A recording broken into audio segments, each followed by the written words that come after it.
Welcome viewers, you're with Reverend Dr. J.W. Morrison, theologist. We're going to go over the Sydney Harbour Bridge shortly. I'll show you that footage. Many of you have been in a relationship or are in a relationship and you're starting to ask questions about the disintegrative habits of your partner. You're trying to push into love continually as an empath, but there's something missing. There's something you can't put your finger on, and it's making it very difficult for you to feel comfortable within that realm. Of course, when things started out, everything was honky-dory. You're doing lots of activities together. You're spending lots of time together, doing all different things. And then as the relationship wore on, in a short period of time, it could be 3, 6, 9, 12 months usually, the narcissist begins to disintegrate. And they'll try and make up reasons in which they'll try and condition you to work in with their disintegrative plans. Now, you wonder why this is happening, and a lot of people don't realize how narcissism works, covert narcissism, whatever you want to call it, the sinful nature works. It works in the realm of this undermining go forward momentum in a relationship. It wears away at the empath's inputs, micro incremental positive inputs to the relationship growing. And it's got a way of trying to spiritually condition you into stalling those efforts to give way to the excuse of the relationship's reached a pinnacle, but you know very well it hasn't. So what it tries to do is align you with laziness, with negligence, with the independence, the spiritual independence of what the person could be identified as suffering with narcissism. Tunnel, Bridge. that one to the right. Follow the signs to the bridge. There's two, there's a bridge here, a bridge there, we're merging down. There's only one bridge. Yeah, but to get to the left, you've probably got to go. Just sit where you are. Wow, it's busy. I kind of, as a psychological spiritual teacher, explain narcissism and psychopathologies as the sinful nature, because the sinful nature's got a way of working its way into all these different personality aspects of people. But a lot of it starts in early childhood, where these people make decisions about how they perceive life, how they want to live life, and what that's going to give them from life. This is their way of trying to make life comfortable for themselves by way of the way they perceive what they think they want from life. Now, some of these people get a taste of drugs and alcohol and things like this, and they make a decision at a young age that this is the way to go, and they become stubborn with that decision and don't find their way out of it. This is the highway to the Sydney Harbour Bridge. We're just off the Harbour Bridge now in Sydney. For those of you that wonder what's going on over here, it's all roadworks, and because it's growing. Remember, Australia's only a couple of 100-year old. It's constantly, the population is constantly growing, and they're struggling to get the road networks to expand with the population growth. Your lane, mate. So at an early age, with the taste of drugs, alcohol and other substances, the thrill that this gives to a lot of these people makes them decide that this is the way to go, and they just set their mind on carrying out their life in this direction without considering the consequences of what that's going to do long term, and they don't realise that this is going to change their psychological makeup and the way that they'll go about life. A lot of these people die young. They mix themselves up or find partners that are going to convenience their addictions and habits. They usually end up in transactional relationships where you can have yours if I can have mine.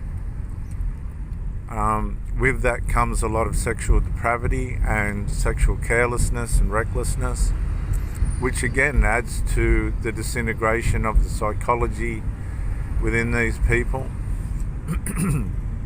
They lose their relationships because they haven't got, there's the bridge over there now. See how it fools you? So now you got to creep, you got to get over. You got to go across. Yeah. Right across as far as you can. Go over.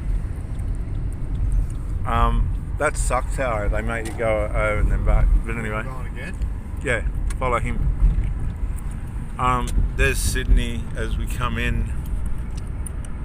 I don't know what the view's like through the camera for those of you across the world, but when we get on the bridge it's quite spectacular. So these people at an early age have made the wrong choices about how their character is going to develop. They know how to smile, they know how to present themselves, but underneath the surface there's a whole chaos of psychopathy that you ain't going to know about until you get in close and personal with these people. And it's disintegrative. It tries to condition you to the minimal amount of input. These people have to make room for their addictions. They have to make room for their psychological flaws to be able to work. And they can't fit another person into these spaces.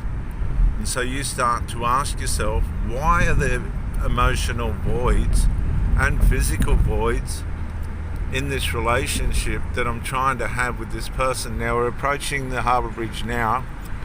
Have a look at the stonework on the pillars either side of the bridge. Good. As we start to turn to come onto the bridge now, the stonework on these two big pillars. Incredible. And the trains go underneath that one and the people walk underneath that one. There's the bridge. And so you've got massive voids in your life as a consequence of the way these people have decided to develop themselves at an early age. And as I said, their relationships don't last because, well, unless it's transactional, they have to find someone that's going to work in with the flaws and the gaps and the spaces that they need to accommodate themselves with the habits and addictions that they've got. There's the Barangaroo building. Look at that. It's pretty spectacular. And that's the other side of Sydney there. We're in Sydney now. We're on the other side of the bridge. So as you're going along as a relatively normal person that's done the work, are you right with that? You're going to the western suburbs. Yeah, you're pretty right where you are. Just keep an eye on it though. You're starting to get emotional voids. The person's has to make room physically to have space without you there to accommodate their habits and their other enmeshments. They'll usually have deep, twisted enmeshments with their children, where they've turned to rely on their children for psychological support and help, which is abuse. And there's so many things that are out of order and alignment with what they should be, you just won't be able to fit in because it's too complicated. It's not the normal, simple, peaceful way of life that they carry out. They've got addictions. They've got. Hang on, are we right here? Yes. Yeah. And all these other things that they're trying to accommodate, their enmeshments, and you just won't be able to fit in. You won't get the full experience of a normal, healthy relationship. And this is where the trouble will start for you, because now you're enmeshed yourself. Yeah, you're right. Now you're enmeshed yourself. I think you got to go over to the left. Yeah. And that's Darling Harbour. Wow, they've pulled Darling Harbour down. And you've got to get right over, mate. And now come in behind this guy if you can. You're trying to understand what's happening, and then all of a sudden you realise that this just ain't right. There's something wrong. Is that right? Yeah. There's something. There's something wrong. Trying everything you can to work it out, but it's just not. And you don't want to hurt this person, but you will, because you got to find a way out. Some of these people don't care. They realise as well that your energy is too much for them. That your way of life is too different for them. And you've tried to fit in with them, but they just can't align with your psychology, your outlook, your energy, your decision making. Although they're fascinated by it, it's just too much for them. And it's really hard, but you've just got to make a decision. I can't do this and they can't do this. It's not a question of who's wrong and who's right. It's just a matter of the fact that you've met up, you've joined up. Sydney's a city of cranes because it's constantly developing, and you just ended up with the wrong person, and that's how it is. They will move on if you come to that place where you just say, I can't do this anymore. They'll normally hang around until that point because they find security in your stability, and when you're gone they just fall back into whatever life is going to bring them. You should have turned left there. Oh, it's giving you another option. Okay, you're right. And unfortunately, this is how it works out. You have to bring your energy back to yourself. Find people that are more compatible to yourself, that are going to make the effort to build. You'll find a lot of these people really don't have anything to show for themselves. They were too engrossed in their habits. Their decision making was for the moment, not the long term, and they live for the moment. And you just have to leave them the way they are. Bring your energy back to yourself, realign yourself, reposition yourself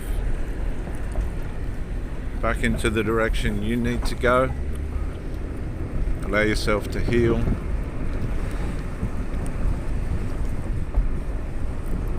And recalibrate. I'm Reverend Dr. J.W. Morrison, theologist, Sydney, New South Wales, Australia. Bye for now.